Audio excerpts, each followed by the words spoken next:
Bonjour et bienvenue dans notre émission Je prends ma vie en main grâce à l'hypnose et au coaching. J'ai le plaisir d'accueillir aujourd'hui avec nous Iona Lazaroy, c'est ça, n'est-ce pas? Oui, c'est ça, Lazaroyou. Bonjour Iona et bienvenue dans cette émission. Bonjour Shlomi, merci de m'avoir invité. Avec plaisir. Alors Iona, tu es thérapeute en psychologie énergétique. Clinique, tu fais de l'art-thérapie, tu fais beaucoup de choses, de l'EFT, Matrix, Imprinting. Et donc, justement, cette émission va parler de ça. C'est le sujet de l'émission, la matrice Reimprinting. Mais je vais d'abord te demander de te présenter, de dire un peu qui tu es, quel est ton parcours, quelle est ta spécialisation, ta spécialité. Et on va entamer le sujet tout de suite. Oui. En fait, je suis thérapeute en psychologie énergétique clinique et art-thérapeute. Je me suis formée, entre autres, auprès de l'IFPEC, l'Institut français de psychothérapie émotionnelle et cognitive. J'ai été formée à l'EFT par Noël Casson, entre autres, par Jean-Michel Guret et Gwenaëlle Percio. Passionnée par mon métier, j'ai continué et je continue à me former.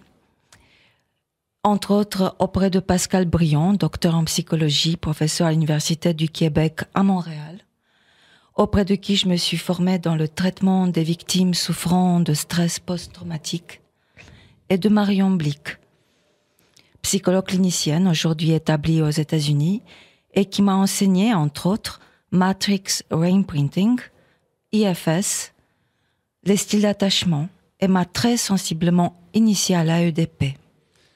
Alors tout ça, ce sont des mots magiques, des lettres qui, pour nos auditeurs, ne veulent pas dire grand-chose parce qu'on ne connaît pas, notamment en France et en Europe en général, ou peut-être en Angleterre, oui, mais en France, on ne sait pas ce que c'est encore. Et c'est vrai que les méthodes qui viennent des États-Unis sont là-bas, ils sont largement bien plus en avance que nous, je dirais pratiquement 10 ans en avance, mais on a quand même quelques petites sources de personnes qui ici font des nouveautés, qui se développent au fur et à mesure, et tu fais partie donc de ces pionniers, je dirais, puisqu'on s'est rencontrés lors de ma formation en EFT avec Noël Casson, où tu étais donc son assistante dans la formation. Absolument. Et donc ça a été un enseignement très très riche et enrichissant. D'ailleurs, Noël est passé à cette radio aussi.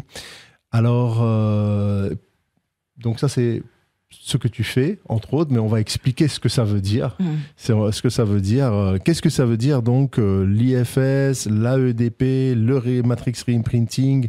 Est-ce que tu peux rentrer un peu plus dans le détail de ces initiales-là? Et puis, par quoi tu es passionné toi-même dans cette voie-là? Moi, personnellement, je considère en tant que thérapeute, je considère la personne dans sa totalité. Mon approche est holistique, donc une approche de la santé holistique, de la réalisation de soi. Et je vise les 4 plans, physique, émotionnel, psychique. Les thérapies nouvelles sont intégratives, basées sur l'énergie et l'information. Toute énergie est information, et donc toute énergie est vibration. Alors, donc, l'énergie, c'est une vibration. Est-ce que ça veut dire que les gens vont émettre des vibrations quand ils sont... Oui, nous sommes tous vibrations. Avant tout, nous sommes vibrations. Ok. Et c'est sur ça que tu travailles, et sur l'énergie des gens, l'énergie des gens, absolument. Ok, super. D'accord, bon, très bien. Alors, je te laisse continuer.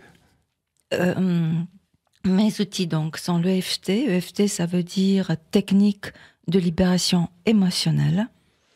Matrix Reimprinting, c'est réencodage de la matrice. Et la logosynthèse, qui est une autre approche tout aussi énergétique, basée sur le pouvoir des mots. Très bien, la logosynthèse. On va rentrer de toute façon dans les détails de ces points-là et de tous les outils que tu utilises. Voilà. Et ces outils forment donc une méthodologie, un process thérapeutique que j'utilise. Que tu utilises et qui est fort puissant. Fort puissant, oui. Très puissant. On peut dire ça. Voilà. Alors, je commencerai par l'EFT, présenter l'EFT en quelques mots. En français, technique de libération émotionnelle. Ça a été fondé par Gary Craig dans les années 90.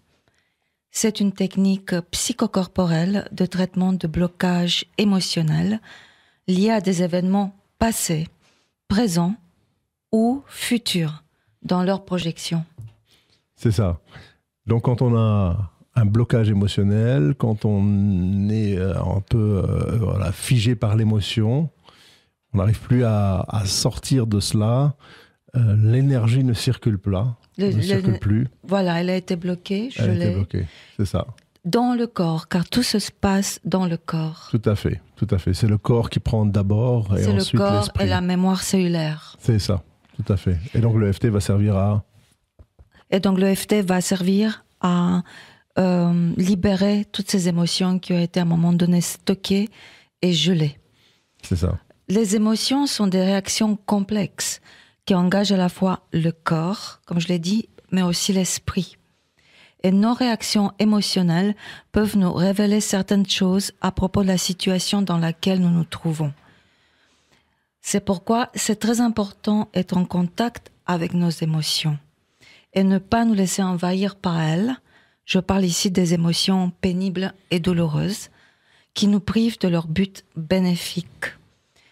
Les études, entre autres, montrent une relation étroite entre des cas d'émotions douloureuses prolongées et l'apparition des maladies. Tout à fait. Non, en fait, l'émotion va créer un malaise et un mal-être dans le corps, un malaise physique suite aux hormones qui sont sécrétées par le corps et qui vont affecter les organes automatiquement. Absolument, mais pas que. Mais pas que. Voilà. Donc, en absence de traumatisme ou autres perturbations, les émotions nous aident à affronter des situations importantes. Scolarité, amitié qui se font, qui se défont, création d'un couple, divorce, séparation, deuil, études, etc. C'est pourquoi il y a une étroite relation entre les émotions et la santé. Bien sûr, c'est parallèle et c'est plus qu'une étroite relation, quoi. C'est tout à fait lié. Absolument. Donc en EFT, il s'agit d'identifier le problème, la difficulté ou la situation qui nous préoccupe, ainsi que l'émotion dans l'instant présent de la séance de thérapie. En séance de thérapie, on travaille uniquement avec l'instant présent et on met le mental de côté, ce que j'appelle moi mettre le mental au porte-mental. Bien, joli, très bien. En porte-mental, très bien. Moi, Cette technique oui. consiste à tapoter sur certains points des méridiens de l'acupuncture chinoise afin de rééquilibrer le métabolisme et les émotions qui le déstabilisent. C'est donc une version émotionnelle moderne de l'acupuncture sans aiguille, par tapotement. Cette technique déconditionne les éléments traumatiques de la personne. C'est comme de la neuroponcture, hein. Il y en a qui appellent ça de la neuroponcture, voilà. Puisqu'on va parler aussi. Ce n'est pas seulement du tapotage, mais c'est aussi des paroles. On va exprimer des choses. On va exprimer les émotions et on va les nommer. Voilà, tout à fait. Donc ça fait partie de tout un processus que l'on suit. Les résultats peuvent être rapides, car il s'agit bien évidemment d'une thérapie brève. Mais attention, parce que pour traiter les aspects plus complexes ou des traumas, 3 à 4 séances sont insuffisantes. Il est souvent nécessaire d'un travail régulier, de séances rapprochées, à raison d'1 fois par semaine, et ce, plusieurs fois par mois. Plusieurs mois. C'est ça. En cas de trauma complexe sur 1 an, voire 2 ans, ce qui est relativement très court par rapport aux thérapies classiques qui nécessitent un travail sur un nombre d'années souvent incalculable, bien plus important. C'est vrai, tu parles de la psychothérapie dans ce cas-là. Exact, voilà. Et la psychanalyse. Et la psychanalyse qui prennent des années. Qui prennent des années. Ceci dit, l'un n'empêche pas l'autre. On peut faire les deux en même temps. Oui, c'est ça, tout à fait. Donc, soyons clairs, en EFT, en Matrix Reimprinting, en toute cette psychologie énergétique clinique, il ne s'agit pas de faire des miracles en 2 séances et Dieu vous bénisse. Oui, c'est ça. Surtout quand on touche à des traumas. Oui. Est-ce que la personne doit aussi faire un travail sur elle pendant la semaine? Est-ce qu'elle a quelque chose à réfléchir Moi, je donne pas du travail. Je ne suis pas pour le travail en dehors.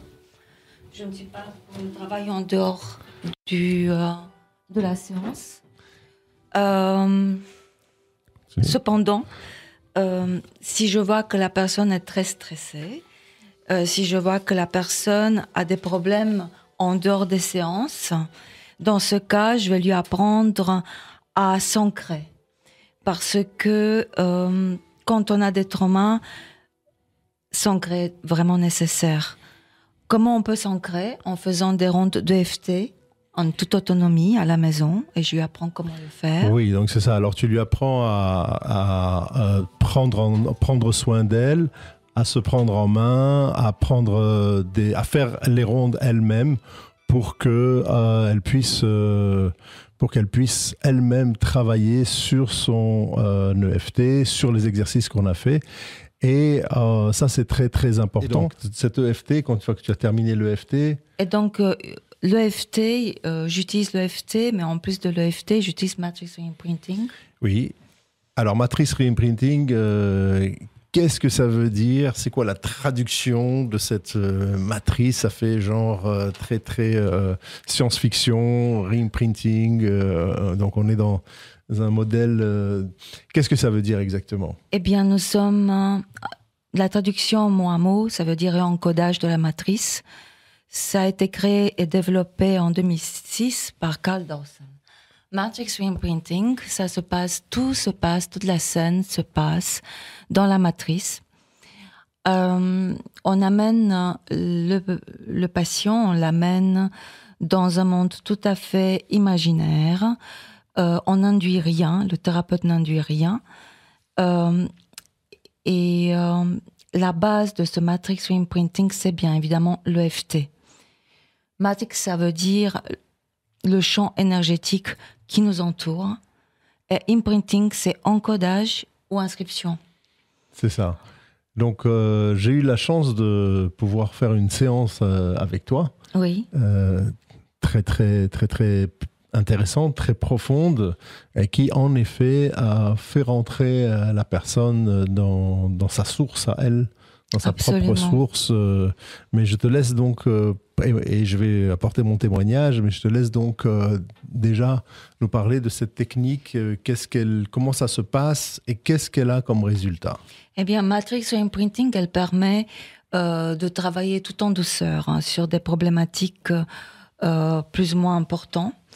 On traite très facilement les traumas simples, les traumas complexes. Et donc, on travaille en douceur sur des événements stressants, sur des événements même traumatisants, car les expériences similaires du présent contiennent des éléments déclencheurs qui réactivent aujourd'hui d'anciens souvenirs, des émotions, des sentiments, des pensées du trauma original qui font surface en créant du stress. Voilà. La personne qui est en thérapie, on commence d'abord par tapoter les points l'EFT avant de la faire entrer dans la matrice où elle va rencontrer son écho. L'écho, c'est quoi un écho? L'écho, c'est une empreinte. C'est une empreinte que nous conservons dans nos champs énergétiques. Et c'est une empreinte de nous-mêmes à un certain moment donné. Qu'il s'agisse il y a 1 heure, qu'il s'agisse il y a 1 jour, il y a 10 ans, on a plusieurs empreintes. À chaque instant, l'empreinte est différente. C'est ça. Donc en fait, c'est ce que nous, on a imprimé dans notre histoire. Oui. C'est ce que nous, on a gravé dans notre propre histoire ou ce qui a été gravé en nous, parce que des fois, c'est un événement qui se grave en nous. Et cet événement qui a eu lieu il y a 20 ans, il y a 30 ans, peu importe, a mis son empreinte en nous et nous a créé une nouvelle personne qui était là à ce moment-là par rapport à ce traumatisme qui a été vécu. Exactement. Ce sont des hologrammes de conscience énergétique. Voilà. En fait, c'est des parties de soi. C'est ça. On rencontre à chaque fois une partie de nous qu'on appelle écho. C'est ça. Donc, hologramme de conscience énergétique. C'est ça, c'est une très très belle image. Ça fait aussi partie de l'empreinte cellulaire, parce que ça rentre aussi dans les cellules. Dans la mémoire cellulaire, effectivement. Dans la mémoire cellulaire. Donc la Matrix Reimprinting va pouvoir réimprimer ou imprimer par-dessus la mémoire cellulaire du trauma. Voilà, c'est ça.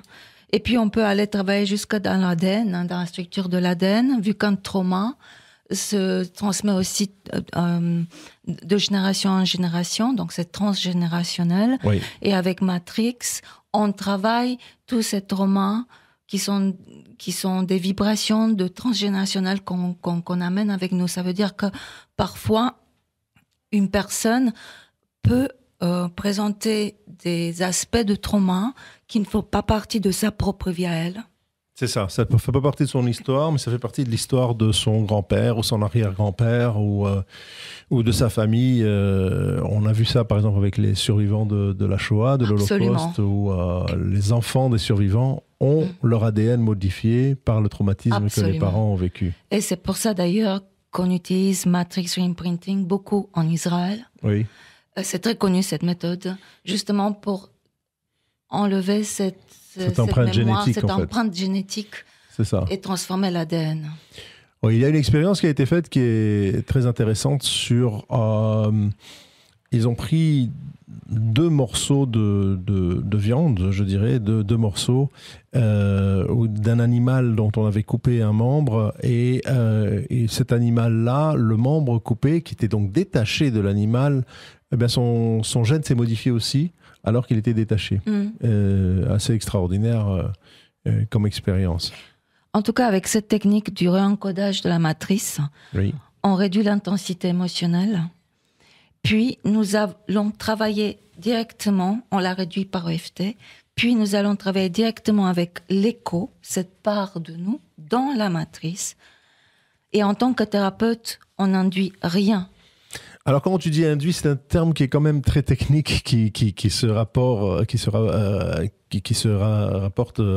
surtout à l'induction hypnotique, et que les auditeurs n'ont pas l'habitude de ce terme. On ne sait pas très bien ce que c'est. On induit rien. C'est pour quelqu'un qui fait pas d'hypnose, donc ça ne veut rien dire. Pour quelqu'un qui fait de l'hypnose, oui. Donc peut-être on peut expliquer qu'est-ce que c'est. Enfin, je vais peut-être expliquer ce que c'est une induction hypnotique. C'est-à-dire qu'on va mettre au fur et à mesure le sujet dans sa transe hypnotique. On va donc l'induire au fur et à mesure par un certain dialogue, une certaine façon de faire, pour qu'il puisse rentrer au fur et à mesure dans l'état hypnotique, dans l'état d'hypnose. Et dans le Matrix Reimprinting, comme quand tu dis on ne dit rien, ça veut dire qu'on ne fait pas du tout cette approche-là. Voilà. On va directement rentrer dans le vif du sujet. Voilà, j'amène le client à entrer en sa propre imagination, dans la scène du passé, et utiliser EFT sur son propre écho. C'est ça. Alors ça, c'était assez fascinant quand je l'ai fait. C'est très, très bluffant. Parce que, alors quand on dit EFT, pour les auditeurs qui ne savent pas, et on peut donc leur expliquer ici, comme tu as parlé de tapotage, on fait ce qui s'appelle du tapping en anglais. On a eu d'ailleurs une émission de EFT avec Noël Cassan, notre formatrice, qui est sur la chaîne YouTube et que les gens peuvent écouter. Et donc on va tapoter, donc on va vraiment taper, quand on entend au micro qu'on tape sur certains points. C'est très physique. Et là, lorsqu'on est dans le Matrix Reimprinting, on va tapoter dans les airs. Absolument. Sur l'hologramme. Sur l'hologramme qu'on visualise, les yeux fermés. Ok, très bien. Et donc, dans la scène. Et qu'est-ce que ça fait comme effet ? Une fois que la personne fait les rondes de FT sur l'écho, une fois que ces rondes sont terminées, effectuées, l'écho généralement se sont apaisés, se sont compris, se sont écoutés, se sont beaucoup moins seuls. Parce qu'il faut savoir que ces parties de nous, elles sont isolées, elles sont seules, surtout en trauma. C'est ça. Alors, pour concrétiser ça, pour expliquer ce que tu es en train de dire, parce que je l'ai vécu avec toi en séance, la partie traumatisée de soi, c'est ça. Oui. C'est cette partie traumatisée de soi qui a vécu ce traumatisme il y a, comme tu as dit, il y a 5 jours, ou il y a 10 ans, ou 30 ans, peu importe. Eh bien, cette partie, elle est toujours là. Oui. Cette empreinte, elle est toujours là. Et lorsque l'on va aller tapoter virtuellement dans les airs, mais en étant bien connecté à cette part de soi, eh bien, cette part de soi va automatiquement se détacher de cette empreinte et pouvoir se libérer. Absolument. Donc, se dissocier complètement du traumatisme. Absolument, c'est exactement ça. Voilà. Il faut savoir d'ailleurs que les traumas sont transmissibles vibratoirement. Alors, qu'est-ce que ça veut dire, transmissible vibratoirement ? C'est ce que j'ai expliqué tout à l'heure. Donc, c'est transmissible de génération en génération. Et donc, c'est ce qu'on arrive à faire avec Matrix, c'est d'enlever ces vibrations de trauma et les remplacer par autre chose.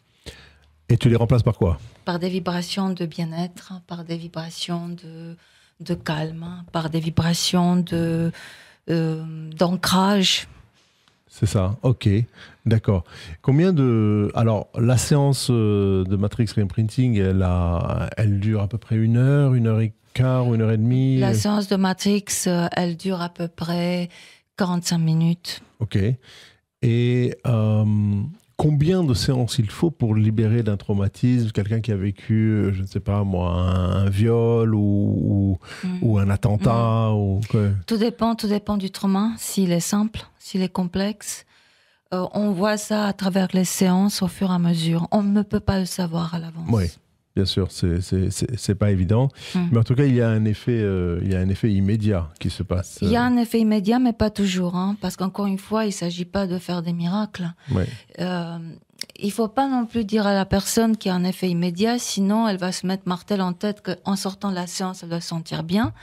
Ça va mettre une pression sur elle et ça ne va pas donner le résultat escompté. C'est ça, donc il faut juste être ouvert à l'expérience. Absolument ouvert à l'expérience, en sachant que quand c'est des traumas complexes, comme je viens de l'expliquer, ça peut prendre plusieurs mois, voire plusieurs années. C'est ça, d'accord. Et donc la personne qui a un trauma complexe, disons un trauma qui n'est pas complexe, elle viendrait... Un trauma qui n'est pas complexe, on peut l'enlever en quelques séances. C'est ça. Mais encore une fois, on ne peut rien garantir à l'avance parce qu'il ne s'agit pas du tout d'une séance exacte. Oui.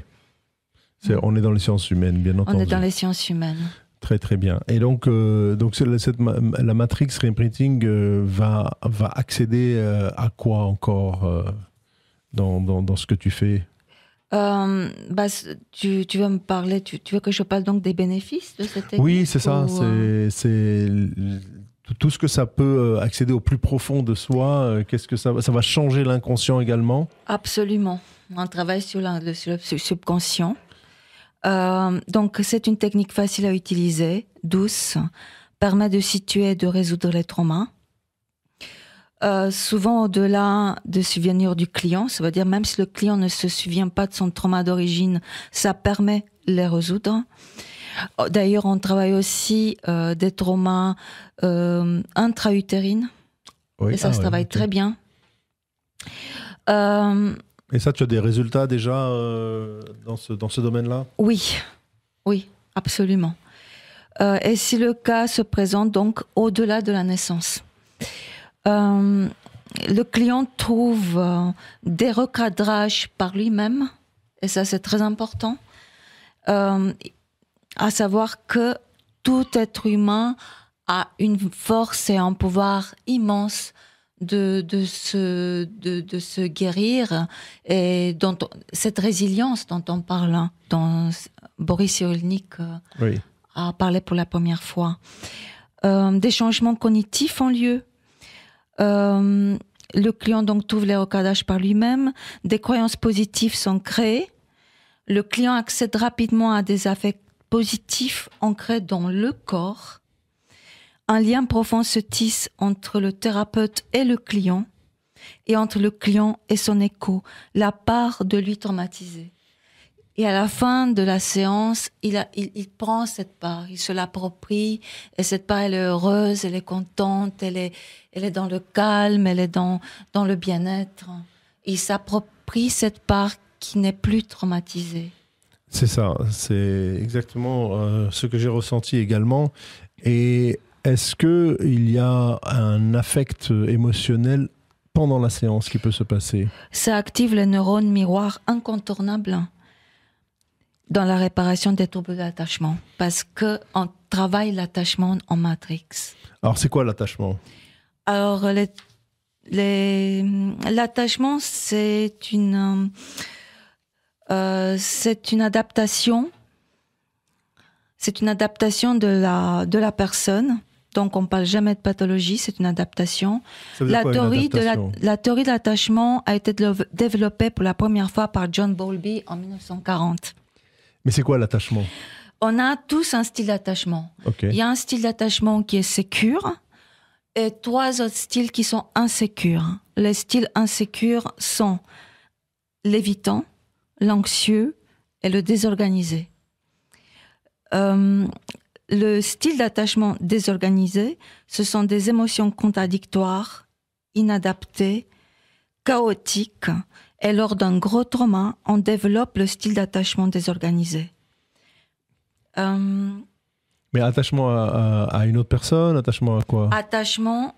Ou au traumatisme? Non, c'est attachement à la personne. C'est-à-dire que le bébé a besoin de l'autre pour se réguler. L'attachement est donc une régulation de l'anxiété. Et donc, le bébé, il a besoin, dès sa naissance, être pris en charge, être soigné, écouté, qu'on réponde à ses besoins vitaux. Bien sûr. Et bien évidemment que l'aboutissage d'un bon maternage, ça veut dire en confiance, en sécurité, l'enfant adapte ses émotions selon ce maternage, s'il est bon ou s'il n'est pas bon. Comme dirait Donald Winnicott, la mère suffisamment bonne. C'est ça. Donc, si la mère n'est pas suffisamment bonne, le style d'attachement deviendra très vite un style d'attachement insécure. Tout à fait. Et donc, mais alors, on va certainement parler plus de ces styles d'attachement et cet attachement et aussi ce détachement, parce que c'est ça le pendant qui est là et c'est ça le problème, c'est qu'on a ce problème-là de personnes qui vont s'attacher, qui auront une dépendance affective. Et ben voilà, exactement. Manqué d'attachement quand ils étaient petits enfants. C'est surtout un attachement sécure qu'on va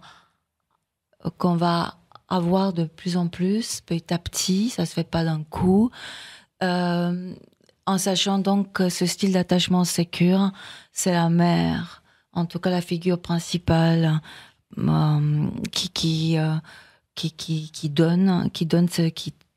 donne à son bébé, à son enfant par la suite, elle lui donne ce style d'attachement qui est sécure. Bien évidemment, si la mère elle est malade ou si elle est absente ou peu importe, pour plein de raisons, il y a des choses qui vont pas très bien dans la famille. Le bébé et ensuite l'enfant, il va avoir un style d'attachement insécure. Et là, soit il va devenir évitant, donc style d'attachement évitant avec des émotions sous-exprimées. Il apprend à se débrouiller tout seul dans la vie, à ne plus demander de l'aide parce qu'il sait qu'à chaque fois qu'il a besoin d'aide ou de maternage, personne lui répond. Et donc petit à petit, il devient évitant, se réfugie dans le silence, ne demande plus de l'aide et son leitmotiv, c'est tout va bien, il se coupe de tout et doute de la relation. C'est ça. Il y a aussi le style d'attachement insécure anxieux. Dans ce cas, la personne, elle a à tout prix besoin de s'attacher à quelqu'un, d'où la dépendance affective, oui. Mais pas que, aussi la codépendance. Les émotions ici sont surexprimées. Il est fusionnel et prêt à n'importe quoi pour être aimé. Ça veut dire même accepter des abus et l'intolérable. Oui, c'est ça. Il y a beaucoup de gens qui sont malheureusement comme ça et qui vont faire des choses, faire plaisir pour être aimé et faire plus que faire plaisir, c'est-à-dire totalement s'annihiler et devenir esclave d'une autre personne pour... Absolument. Et en plus, ils se rendent coupables et se sentent coupables de tout. Alors quand on fait la Matrix, comment est-ce qu'on sort de ça? Comment ça fonctionne? Mais en Matrix, en fait, à chaque fois qu'on fait Matrix, on amène la personne, rencontre son écho et il a un lien de confiance. Il met en confiance son écho parce qu'il vient pour aider l'écho. Il est à l'écoute de l'écho. Et il fait de l'EFT avec l'écho. Et en faisant l'écho, il réveille aussi les neurones miroirs qui lui disent « Tu n'es plus seul, tu es accompagné, tu es compris, tu es entendu et tu es aimé. » Et ça, c'est très important. C'est ça, ça ressemble un peu à l'enfant intérieur, la technique de l'enfant intérieur, oui. De se reconnecter et reprendre le lien avec l'enfant intérieur. On se reconnecte avec l'enfant intérieur si l'écho est l'enfant est un enfant, si l'écho a l'âge de l'enfant. Oui. Mais il arrive aussi très souvent que le trauma ne vient pas spécialement de l'enfance ou que on se connecte dans une séance à quelqu'un qui a déjà l'âge adulte. Et dans ce cas, en Matrix, on ne travaille pas l'enfant intérieur. On travaille une partie de soi, une part de soi qui peut avoir 20 ans, 30 ans, 40 ans, 70 ans. Oui, oui, tout à fait, c'est ça. C'est juste le parallèle que je faisais, comment ça se ressemble de cette manière-là. Très bien. Le style d'attachement, c'est aussi le thérapeute qui va l'apporter petit à petit, ce style d'attachement sécure. C'est là où je veux en venir parce que ça tombe à point. La EDP signifie psychothérapie dynamique, expérientielle accélérée. Elle a été développée à New York les années 90 par Diana Fauchin et toute son équipe. Et ça se base justement sur les styles d'attachement. C'est-à-dire que le thérapeute entre en connexion sincère, complètement authentique, avec une immense ouverture dans une relation profonde avec le patient. Il écoute le patient, il comprend le patient, il valide la douleur du patient, il valide ses préoccupations, il valide cette souffrance, il est en compassion totale. Alors, est-ce que ce n'est pas le rôle primordial du thérapeute, de tout thérapeute? Absolument, c'est le rôle primordial de tout thérapeute, le lien thérapeutique. Alors, en quoi l'AEDP est spécial? Puisque c'est de toute façon ce que tout thérapeute doit faire, ce que tout bon thérapeute devrait faire en tout cas. Ce n'est pas toujours le cas, mais dans la théorie, ça devrait être comme ça. Diana Fauchin, c'est une des premières personnes qui a parlé de manière très, très profonde. Elle a approfondi ce sujet du style d'attachement et du lien thérapeutique. Elle a apporté tout ce qu'elle savait du lien et du style d'attachement sécure pour l'apporter en effet miroir à son patient. C'est l'effet miroir, c'est les neurones miroirs qui nous permettent de ressentir ce que les autres ressentent et de mieux communiquer par empathie. Ça veut dire que le thérapeute devient cette figure d'attachement que le patient ne l'a pas eu. C'est ça. Ce style d'attachement sécure. Et petit à petit, le patient apprend qu'il peut aussi faire confiance, qu'il peut aussi être écouté. C'est ça. Alors ça, c'est très, très important. C'est très important, bien entendu. Je le ressens aussi beaucoup en séance. Mais il y a le pendant, c'est-à-dire le couteau à double tranchant de ce qui s'appelle le transfert, le contre-transfert, et de faire attention donc le patient ne fasse pas justement ce lien-là et que ce soit un lien trop important. Oui. Quand on parle de l'AEDP, bien évidemment qu'on fait attention au transfert, contre-transfert, il en va de soi. Mais là, en l'occurrence, c'est pas un transfert qui réveille les blessures ou qui amplifie les traumas, pas du tout. Là, c'est un transfert qui fait du bien. Oui, bien sûr. Qui englobe dans un style d'attachement sécure, qui comprend le patient, qui comprend sa douleur et qui l'enrobe d'écoute, de bienveillance, de tout ce que ce patient a manqué dans son enfance et plus tard. Parce qu'en fait, tout le monde sait qu'un style d'attachement, une fois qu'on l'a, il reste à vie. Bonne nouvelle, aujourd'hui, grâce justement au style d'attachement et à la théorie de l'attachement, aujourd'hui, on peut transformer un style d'attachement insécure, qu'il soit évitant, anxieux ou désorganisé, et on peut le rendre sécure. C'est ça, on voit et on sent, Johanna, que toi tu es en plein dedans et que tu es donc très attachante en tant que thérapeute. On voit que tu as cette approche-là avec je me suis spécialisée dans les styles d'attachement parce que je trouve que c'est primordial. Absolument. Primordial. C'est numéro 1 d'une thérapie. Si le lien thérapeutique ne se fait pas, bien sûr. La thérapie ne peut pas avoir lieu. Absolument, on est d'accord. Il faut qu'il y ait ce lien de confiance. Et ce lien-là fort avec la personne qui vient nous voir. Tout à fait, je suis tout à fait d'accord. Donc, sur ça, c'est la EDP, c'est ça ? Oui, la EDP. Et ça consiste en quoi comme outil, comme technique C'est l'écoute, la bienveillance, le regard. Okay. Le regard est très important. L'intonation de la voix. Bien sûr. Diana Fosha décrit, elle a trouvé un terme, ça lui appartient, transformance. Okay. Elle décrit ce terme transformance, qui est un terme donc inventé par Diana, pour décrire la force motivationnelle, englobante, qui est à l'œuvre tant dans le développement que dans la thérapie et qui vise une vitalité maximale. Une transformation qui vient de soi. La force de guérir par soi-même. Exactement. Et ça, c'est très profond. Oui. Très, très profond. Très bien, très bien. Est-ce que... Et donc, comme autre outil, tu nous as parlé de l'IFS aussi. L'IFS. Alors, c'est quoi l'IFS ? L'IFS, c'est les parties de nous. Il y a le self. On dit self parce qu'IFS, ça vient aussi des États-Unis.